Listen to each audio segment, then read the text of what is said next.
Նախկինում էլ եք ասել, որ նոր սահմանադրության հետ, երբ որ արդեն գործնականում սկսեն դրա հետ կապված աշխատանքները, դուք պատկերացնում եք ընդդիմադիր դաշտի խորհրդարանական, արտախորհրդարանական համախմբում,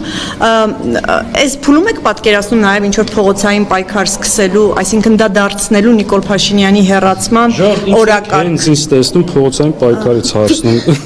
Այս խորհրդարանում երկու անգամ էլ ուրիշի հարց եկել ես փողոցային Ես տեսնում եք նորմալ գալիս եմ նիստերին, ելույթ եմ ունենում, Այդ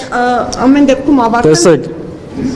ովքեր փորձել են այս ընթացքում, նրանք կարող են այդ հարցին պատասխանել, հարցրեք չփորձողներին, որովհետև այս ընթացքում բան չանողներին, բայց ես դրանից չեմ խուսափում, այո,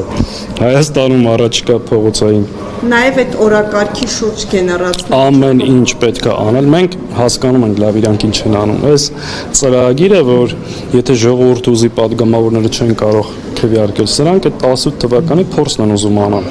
Հանրային ճնշում, բայց չեն հասկանում, որ իրանք այլևս մեր ժողովրդի կողմից այդ աջակցությունը չունեն, անցել է այդ ժամանակ։ Իրենք վարչական ռեսուրսով, փողով, բռնություններով վերարտադրված իշխանություն են։ Էլ չեն կարող ժողովրդին տանեն մարդկանց պատուհանների տակ եւ ստիպեն, որ քվեարկություն անեն։ Ամեն ինչ պետք է անել Ալիևի հակով